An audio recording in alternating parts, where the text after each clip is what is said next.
नमस्कार जूनियर्स, मेरा नाम है आदित्य शर्मा और आप देख रहे हैं कॉमर्स भैया। सर आज हम लोग स्टार्ट करने वाले हैं हमारा बिजनेस रिसर्च मेथडोलॉजी की यूनिट 2। सो यूनिट 1 अगर आप लोग सोच रहे हैं कि भैया यूनिट 1 कहाँ पे है, तो आप लोग जाके प्लेलिस्ट को चेक कर सकते हो मेरे चैनल के ऊपर, या फिर आप लोग डायरेक्टली सर्च कर सकते हो BRM यूनिट 1 कॉमर्स भैया, तो उसके नाम से भी आप लोगों को मिल जाएगी। तो यूनिट 1 ऑलरेडी अपलोडेड है। आज हम लोग स्टार्ट करने वाले यूनिट 2। सो शुरू करते हैं इस वीडियो को अपने किसी प्रॉफिट लॉस के। सर यूनिट 2 के अंदर हमारा सबसे पहला टॉपिक है डेटा कलेक्शन। डेटा कलेक्शन के अंदर हम लोग दो टाइप से डेटा को कलेक्ट करते हैं, या तो हम प्राइमरी सोर्स से कर सकते हैं या फिर हम सेकेंडरी सोर्स से कर सकते हैं। इतना तो आप लोगों को आई होप बेसिक ही पता होगा, बट अभी हम लोग पढ़ने वाले हैं बाकी उसके अंदर क्या क्या चीज़ें हैं। ठीक है, तो हम लोग स्टार्ट करते हैं। सबसे पहले हम लोगों ने यहाँ पे लिखा हुआ है डेटा कलेक्शन। उसके अंदर आप लोगों का आता है सबसे पहले primary source of data. Primary source of data क्या होता है, अभी उसके बारे में हम लोग पढ़ते हैं। सबसे पहले मैंने आपको डिफाइन दे रखी है, data which is originally collected by an investigator और an agency for the first time for some specific purpose. एक स्पेसिफिक पर्पस के लिए अगर मैं कहूँ, ठीक है, किसी भी स्पेसिफिक पर्पस के लिए कोई भी इन्वेस्टिगेटर, मतलब मान लो मैं एक इन्वेस्टिगेटर हूँ या फिर कोई एक एजेंसी हो प्रॉपर, जो कि फर्स्ट टाइम किसी भी स्पेसिफिक पर्पस के लिए किसी भी चीज़ का डेटा कलेक्ट करे, उसको हम बोलते हैं प्राइमरी डेटा कलेक्शन, या फिर आप कुछ भी कह सकते हो उसको प्राइमरी सोर्स ऑफ डेटा।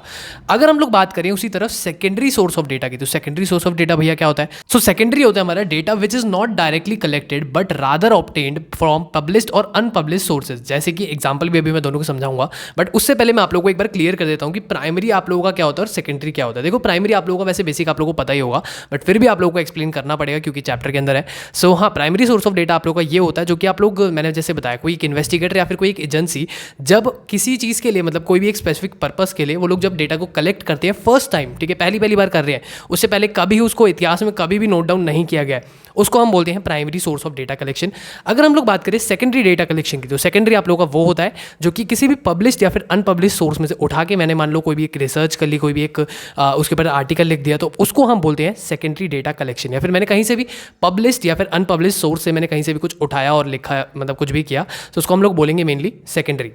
अब अगर हम लोग बात करते हैं इसके एग्जांपल्स की, तो प्राइमरी सोर्स ऑफ डेटा का हमारा एग्जांपल आता है पॉपुलेशन सेंसस, जो इंडिया के अंदर आप लोगों को पता होगा एक जनगणना टाइप की चीज़ होती है। आप लोग अगर बच्चे थे, क्योंकि 2010-11 के आसपास मेरे ख्याल से हुआ था, उस टाइम पे मैं खुद भी बच्चा था, तो तब हुआ था। उसके बाद ये 2020 में मेरे ख्याल से होने वाला था, बट कोविड की वजह से उसको आगे कर दिया गया और 2023 आ गया, और मतलब 23 क्या 24 आ गया। अब तो 24 तक भी अभी इसको आगे पोस्टपोन करे जा रहे हैं। तो आप लोगों ने अभी तक शायद हो सकता है बहुत सारे बच्चों ने देखा ना हो ठीक से, या फिर उनको ना पता हो पॉपुलेशन सेंसस क्या होता है। तो मतलब इंडिया की पॉपुलेशन को काउंट करते हैं उसके अंदर। इसी के अलावा सेकेंडरी का जो है वो होता है आप लोगों का इकोनॉमिक सर्वे। इकोनॉमिक सर्वे मतलब कोई भी मान लो इंडिया के अंदर कोई भी इकोनॉमिक सर्वे किया जा रहा है, जो कि एक पब्लिश्ड सोर्स को उठा के किया जा रहा है, तो उसको हम बोल सकते हैं कि इकोनॉमिक सर्वे हो रहा है, और सेकेंडरी सोर्स ऑफ डेटा है वो। अगर हम लोग इसके बाद आगे हम लोग नेक्स्ट टॉपिक पे चले, जो कि हमारा टॉपिक है अभी फिलहाल क्वालिटेटिव और क्वांटिटेटिव। इस साइड से मेरे ख्याल से शेडो आएगी, तो मैं आप लोगों को साइड हो जाता हूँ, ठीक है। मैं शायद से फ्रेम से बाहर भी निकलूंगा, बट फिर भी आप लोगों को प्रॉपर पढ़ाऊंगा क्योंकि आप लोगों को अच्छे से बोर्ड दिखना चाहिए, मैं नहीं। क्वालिटेटिव डेटा आप लोगों का क्या होता है और क्वांटिटेटिव क्या होता है, नेक्स्ट टॉपिक हमारा यही है। अभी हम लोग पढ़ने वाले हैं क्वालिटेटिव डेटा क्या होता है। यहाँ पे मैंने आप लोगों को कुछ पॉइंट्स लिखे हैं। अभी जो पॉइंट्स है ना, इनको देख के बहुत सारे बच्चे मेरे को ना ये बोलते हैं कि भैया आपने ना प्रॉपर ठीक से समझाया नहीं। बहुत सारे कमेंट्स मुझे ऐसे आते हैं। MPOB की जो मैंने पहली सीरीज़ डाली थी उसके ऊपर भी बहुत सारे आए थे, बट उस टाइम पे मैंने पहली बार ऐसी कोई सीरीज़ डाली थी, पहली बार कोई लेक्चर मैंने पूरा दिया था, समझाया था, तो उस टाइम मुझे इतना नहीं पता था। बट हाँ, अभी फिलहाल मैं ट्राई करता हूँ कि आपको मैक्सिमम दे पाऊँ। जैसे यहाँ पे भी मैंने डेफिनेशंस लिखी है, एग्जाम्पल्स लिखे हैं, तो मैं ट्राई करता हूँ अपनी साइड से जितना मेरे को मैक्सिमम डेटा मिलता है मैं आप लोगों को पहुँचा पाता हूँ, ठीक है। और मेनली मेरी वीडियोज़ आप लोगों के एग्जाम टाइम के लिए होती है कि जब आप एग्जाम देने जाओगे, एक रात पहले अगर आप मेरी वीडियोस देखोगे तो आपके अच्छे मार्क्स आ जाए, मैं उनके लिए वीडियोस ज़्यादातर बनाता हूँ। सो उस वजह से थोड़ा सा आपको डेटा कम भी हो सकता मिले। अभी हम लोग पढ़ते हैं क्वालिटेटिव डेटा क्या होता है। देखो क्वालिटेटिव डेटा के अंदर ओवरऑल बताऊँ तो क्वालिटेटिव डेटा आप लोगों का वो डेटा होता है जिसके अंदर आप लोगों को क्वालिटी मिलती है। दूसरा आप लोगों को क्वांटिटेटिव डेटा होता है जिसके अंदर आप लोगों को बेसिकली क्वांटिटी दिखती है, मतलब क्वांटिटी मतलब नंबर्स दिखेंगे ज़्यादा, ठीक है। अब क्वालिटेटिव डेटा क्या क्या होता है, इसके कुछ पॉइंट्स हैं।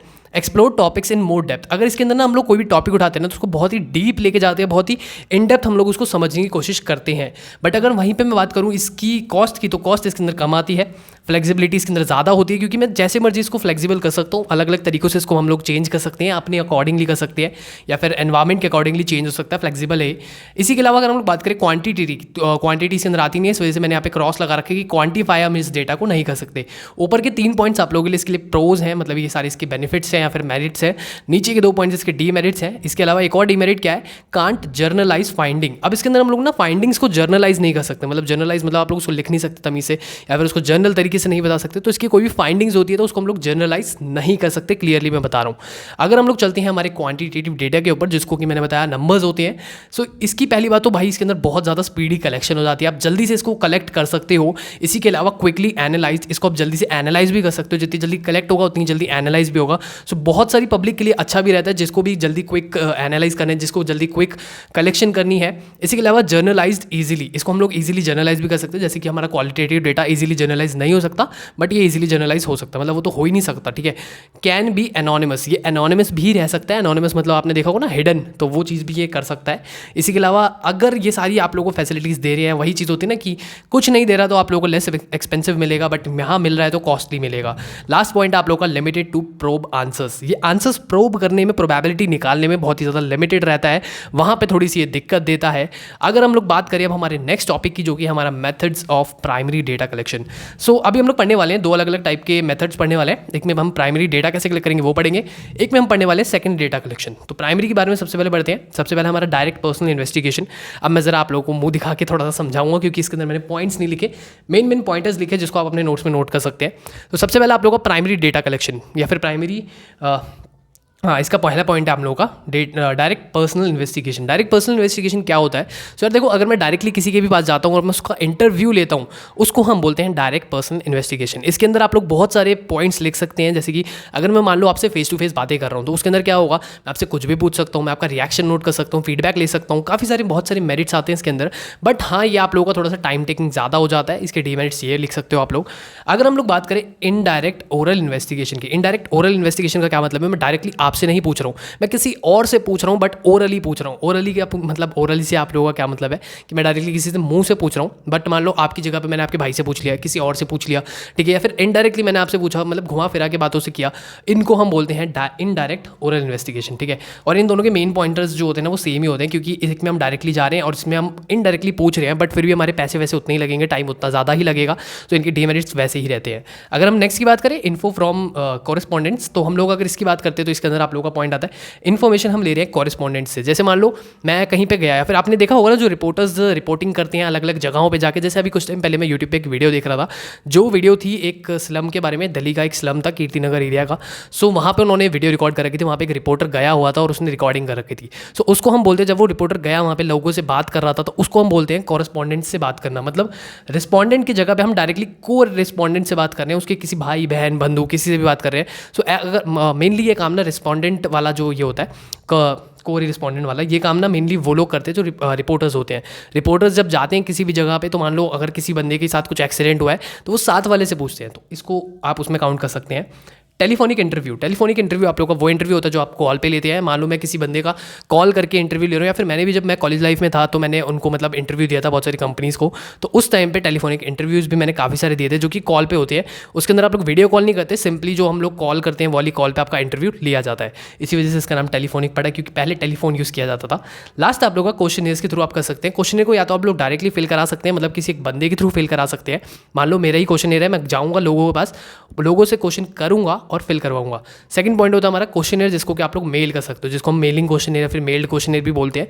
तो आप लोग मेल कर सकते हो, अगर आप लोग के रिस्पॉन्डेंट्स पढ़े हुए हैं, पढ़े लिखे हैं, तो आप उनको मेल कर सकते हैं और वो आंसर कर देंगे मेल के ऊपर ही, ठीक है। सो ये आपके 5 पॉइंट्स हैं प्राइमरी डेटा कलेक्शन के।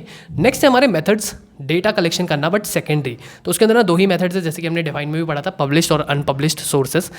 सो पब्लिश सोर्सेज के अंदर ना काफ़ी सारे अलग अलग सोर्सेज आते हैं, जैसे गवर्नमेंट सोर्स हो गया, सेमी गवर्नमेंट सोर्स हो गया, रिपोर्ट्स हो गई, या फिर इसके अलावा भी काफ़ी सारे सोर्सेज हमारे आते हैं।